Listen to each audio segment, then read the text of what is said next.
We're on a road to nowhere. Talking Heads, get it? Right. Here's another one coming at you. What am I going to talk about? Well, over the last few weeks, I've been watching a couple of YouTube channels, and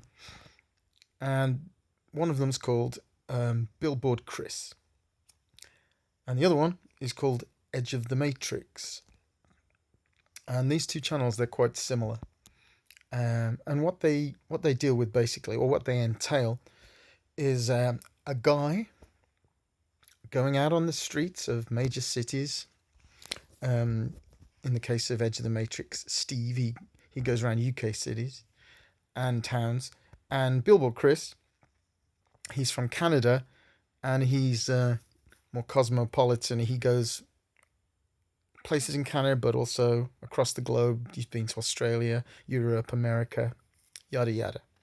Anyway, what they basically do is they go out wearing a billboard, and that's a sandwich board on the front and back of the person, and they sit out in amongst the people, the passers-by and the shoppers and the denizens, and they and on their billboards are basically statements, and these statements are pretty much along the lines of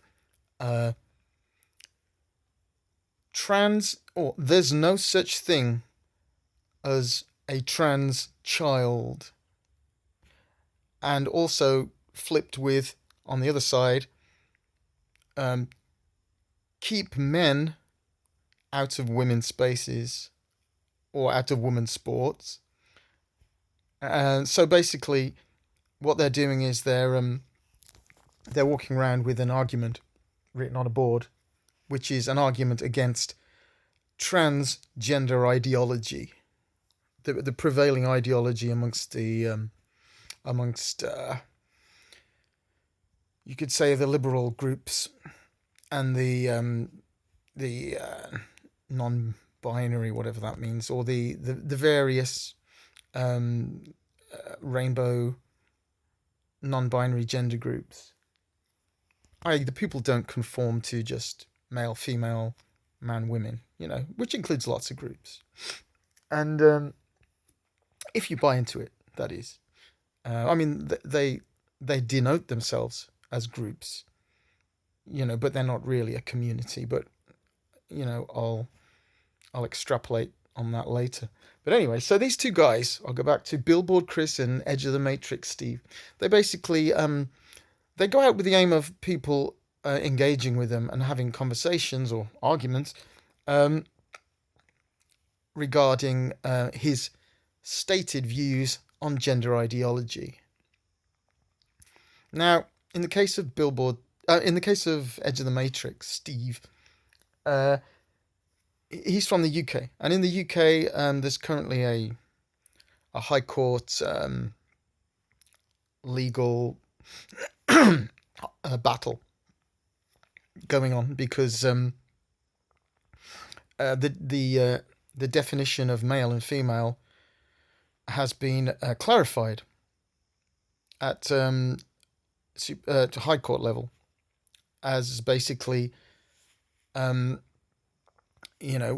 basically to say that a trans woman, i.e. a man biologically, who has decided to reclassify himself as female, irrespective of whether or not he's had any kind of plastic surgery or any bits removed or anything to try and look more like the opposite sex, or any hormones so he feels more like the opposite sex, irrespective of all that stuff, cosmetic stuff.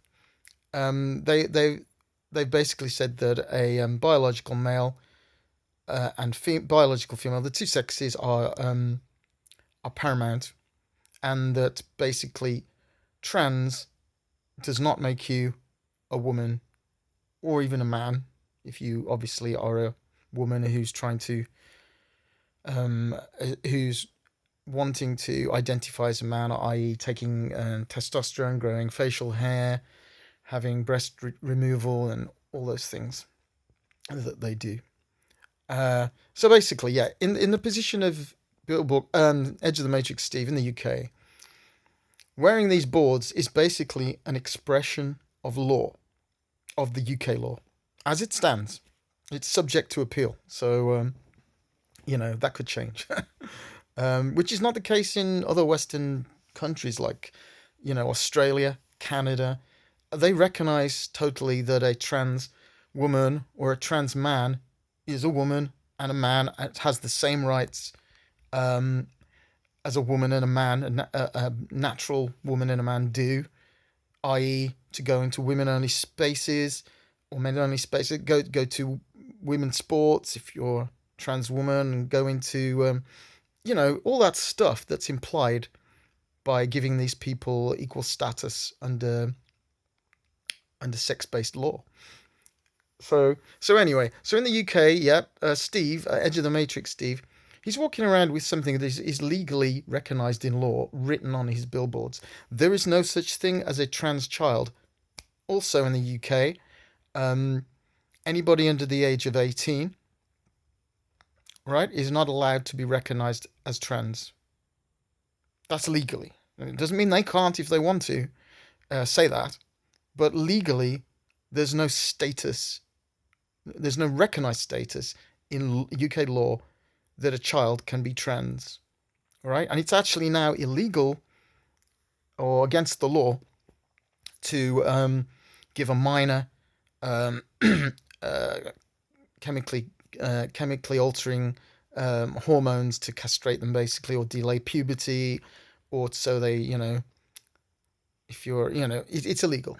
They've stopped it because it was deemed, and there was some research. There was this thing called the Cass Report over a year ago, and they looked into some clinics who were some doctors who were looking at this stuff and prescribing children, basically allowing them to take medication and have, in some cases, have surgeries to minors to basically alter their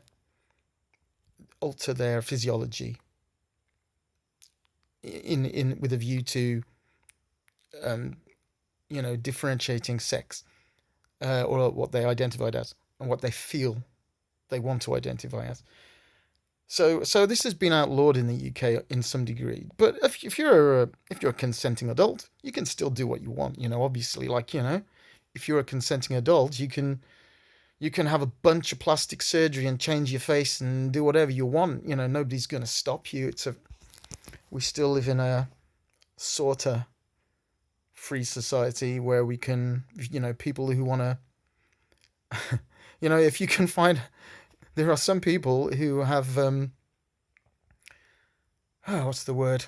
They have voluntary amputations, right? So not for medical reasons, you understand, but they have mental, emotional problems, and some of them somehow manage to find surgeons and physicians who will perform legal operations, which they ask for. So ask yourself this, right? If we lived in a kind of a society where consenting adults couldn't pretty much do what they want within the remit of the law, then that wouldn't be allowed, would it? And nor would a lot of other things, that you can probably think of. So yeah, we don't control what grown-ups do to themselves. We control what they do in other respects, but that, again, that's a political argument.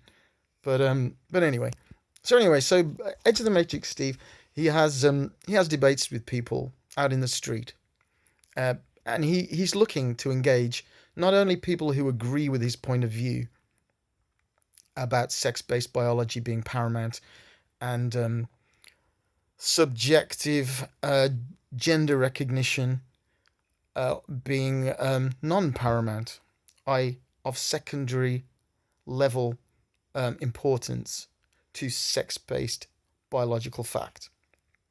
And Steve, he believes that it's basically the progressive transgender lobby. Loads of activists online, in the institutions, parliamentary lobbyists, and big corporations. The people basically supporting and funding trans ideology, and obviously in schools, right?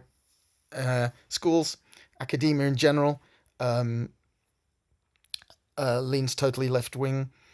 It's been captured by ideologues, and multiple gender ideology and trans ideology is basically it's a tenet of the left wing. Uh, they basically are they are supporting this ideology, and so it's prevalent in schools. So if you've got a little 6-year-old and you send them to a primary school, chances are that your 6-year-old is going to encounter one or more teachers that are going to introduce them to some form, some gateway into gender ideology. And when I say gender ideology, I mean they're going to tell that child or suggest to that child that their gender, their sex, is a fluid thing or a social construct. And it's not biological, sex-based zygotes, gametes.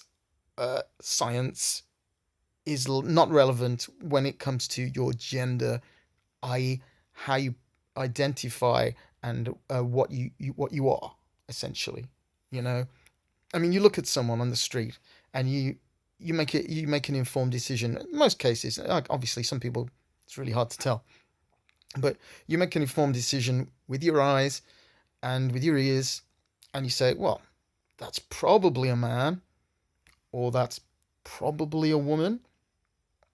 But again, with this modern, a trans liberalism that's going around. So you've got loads of blokes, big, tall, burly, stocky, sometimes 5 o'clock shadow, sometimes full beards, men with long hair, pink dresses on, high heels, not conforming to stereotypical gender norms, and that's fine, because in a liberal society, which we're a liberal society. I'm not arguing against liberalism in society in general, i.e., people's freedom to do what they want to do and be who they want to be. If you're an adult, that's fine. I don't have a problem with that. Who has a problem with that, right? But here's the thing. It's like with any kind of political political activism. What you generally set out, what they generally set out looking for, and this goes back to civil rights, in the United States predominantly, and then suffragette movement in the UK, with voting for women, and all of these things basically. What these groups, these lobbyists, these activists, what they set out to do initially, always is parity. They want parity. They want equal status, equal rights, and they fight, and sometimes they fight for decades. It's not always easy, but generally speaking, if you've got a cause that the majority feel sympathy with, or the majority feel that you're probably right. You've got a moral kind of argument. What normally happens is, history's shown this. What normally happens is these causes prevail. So, so women eventually had the right to vote. Um, Blacks and non-white people eventually had the right to not be segregated. Um, you know, there's a lot of other examples, and of course, more recently, in in the UK, where I'm from, in the early 2000s, laws that I suppose discriminated or prohibited in some way the freedoms of non-heterosexual people. So your classical groups of non-heterosexuals, homosexuals, gays, lesbians, a few others, but those two groups make up the bulk of the non-heterosexual communities, or they used to. Nowadays, they're a little bit confused and they're not quite sure anymore. But anyway, that used to be the case, as I understand it. All right. So they wanted parity. They didn't want to be discriminated against, not in the workplace, not on in media, on television and stuff. And even though in the UK we've the media has always and television has always been filled with non-heterosexuals. I remember there was just so many. I mean, you remember Larry Grayson, the Generation Game?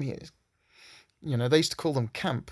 He's camp as Christmas because he's flamboyantly gay, right? And he's not the only one. Kenny Everett, in obviously in the arts, in music, in theatre, and cinema, these people have never really been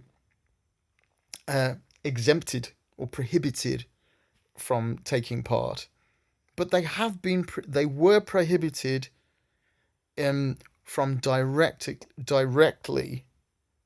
promoting their sexuality, i.e., in a straightforward way, not in subliminal ways, with subtle sort of undercurrents of that thinking, but directly anyway. So you couldn't directly promote your homosexuality basically in Britain up to a point. And there was this thing, and was it John Major's government or was it Thatcher's? It might have been Thatcher. It was called Clause 28, and it was a section of law, or subsection, a clause that basically made it illegal to actively promote homosexuality, mostly to children and young people, but also overtly using for people who have mass influence, or people in the workplace who people who own corporations and things like that, and businesses. So clause 28, it got repealed or abolished or whatever, some a decade later, but under, I think it was Tony Blair, I think so.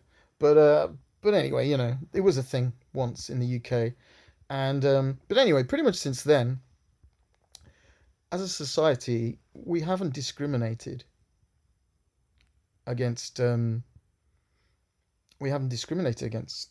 anybody who's not heterosexual, basically, other sexual preferences. Yeah, we haven't discriminated, and not legally anyway. I mean, obviously, discrimination, prejudice exists. It's natural. There's nothing you can really do about that. And obviously, with prejudice comes, sometimes violence at the extreme end, prejudiced, and sometimes it just comes with low-level, latent, or innate discrimination. And I mean, I've personally had many friendships with people. I mean, okay.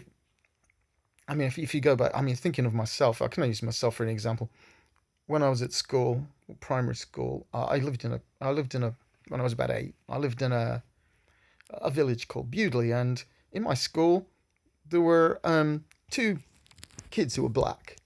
One was mixed race, so he was one black parent, and the other one was a full black person, not mixed race.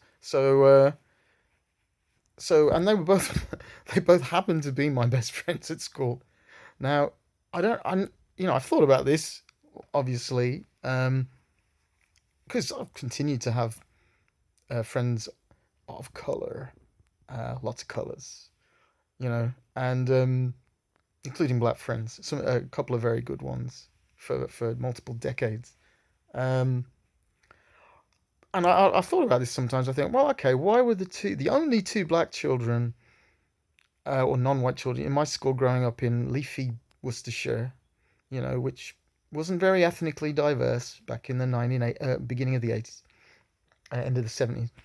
Why were they my best friends? And I thought, well, okay, one of them was kind of a neighbor. He lived sort of not far down this the next street to me, um, and the other one was sort of the year below me at school. So but he was also kind of not that far. I mean, Bewdley's a tiny place. It's a tiny little um parish or village or whatever it is, and so yeah, they became my friends for the 6 years I lived there. My best friends, and of course I had other friends as well. And so yeah, but anyway, so the way I've been brought up, and my parents, were, they were never. My parents were quite liberal to an extent, really, and in that regard, they never taught me um, to discriminate against people of different um, ethnic origin or different race or skin color or what have you. So that's the way I was brought up. That's what I learned. These kids, as well as all the other kids who were white kids, they all came to my house. There was never any difference. I mean, obviously, kids being kids, they had nicknames at school for you, right? So one of my black friends, his nickname was Blackjack, and and I probably called him it too. Oh, he had a name. His name was Gareth.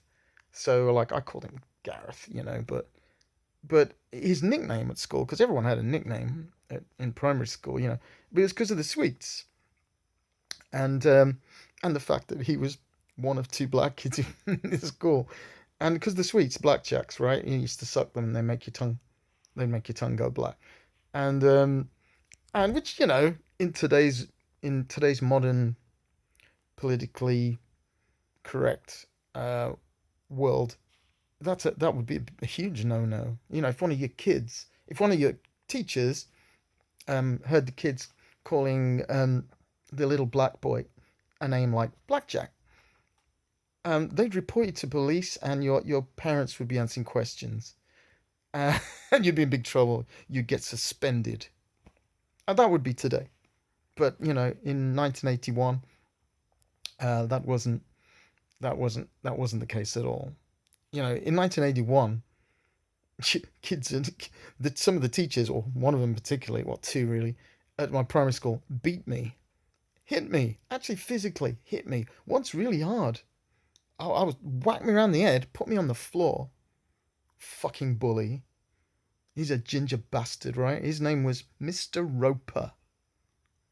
Roper the Groper, we called him, because he used to hold hands with a couple of the little, like, 10-year-old girls, which is creepy. Walk around holding their hands and, like, yeah, he's a ginger bastard. And anyway, he used to live on Dalles Road. He bought a house with another teacher, and they used to share a house. Two guys, I think they're girlfriends as well. And he was a Sunday school teacher called Mr. Hill. He was also a teacher at my school, which was um, St Anne's Primary. And they bought a house on Dalles Road, and they were renovating that house. It's a long, big sort of A road. And we used to go bombing down there on our BMXs and our bikes. And we could see him working in the garden, sort of renovating the grounds of the house, with his tools and his shovels. And we used to bomb past his house and go, Roper the Groper! So he used to fucking hate us. And then one day I was messing around in class, and I didn't see the teacher would come back in the and he came up behind me and he whacked me like that with his massive hand. He was a massive tall bloke. He was probably about 6 foot. He whacked me around the side of the head and put me on the floor in the classroom in front of all the kids, right? Because I was horsing around, probably, being what's the word? naughty. Okay. And I was probably acting up. I can't remember what I was doing. I just remember he put me straight in the middle of the floor. So I was getting up. I was trying really hard not to cry. And my ear was ringing. I went deaf. I went deaf in my ear. And for ages. And I remember sitting in class holding my ear like I had an earache. And at the end of the class, I went home and I told my mom because I had an earache. And they took me to I said I don't know what's wrong. I didn't tell her I got whacked by the teacher, right? Or assaulted, in today's parlance. I didn't tell him I'd been whacked because I didn't want to get in trouble. You know, so like, you didn't want to tell your mom that you'd been in trouble for horsing around in classroom, and then got caught by the teacher coming back into the room, and and so I just said, yeah, I just got an earache, mom. I got an earache. I don't know why. It really hurts, and you know. And I was about 9 or 10. And so she took me to the doctor. I wound up at the hospital and my eardrum was perforated. Right? And my mum and dad they were like, well, how did you do that? And I made up some story about how I was running in the playground and I ran into somebody and, clocked heads with them, or I made up some bullshit anyway. I didn't tell them that Mr. Roper had smashed me around the ear, put me on the floor with massive undue force. Anyway, so I was years later, I Googled this guy. I just thought, I wonder what happened to this cunt that fucking assaulted me as a kid, because let's be honest, if I ever ran into him in the real world as an adult, I'd put him on the fucking floor. Yeah, anyway. So anyway, I found a picture of him online, because everyone's online, right? And yeah, he's now the headmaster. He's about 65. This was a few years ago. He's now the headmaster of that school. So he didn't go very far in life, but he did sort of go as far as you can go within his little primary school. And there's a nice picture of him in his robes, with a little hat on. He's not ginger anymore, he's grey head. And I just thought, yeah, you fucking cunt, you're a child abuser. You're a fucking child abuser. And I thought, well, shall I just out him? And I thought, well, it's a bit hard to prove, isn't it? 40 years later, 45 years later. It's a bit hard to prove. There's probably no hospital records of him perforating my eardrum. And obviously, all the kids who would have seen it in the classroom, where are they going to be now? So anyway, I thought, nah, let's not go there. It's a bit too late in the day. But yeah, I still hold that grudge. And Roper, if you're not already dead, I hope you are soon. Anyway, I was going to talk about trans ideology, and this video is already really long. So we're going to do a part 2. I'm going to stop here. Over and out for now.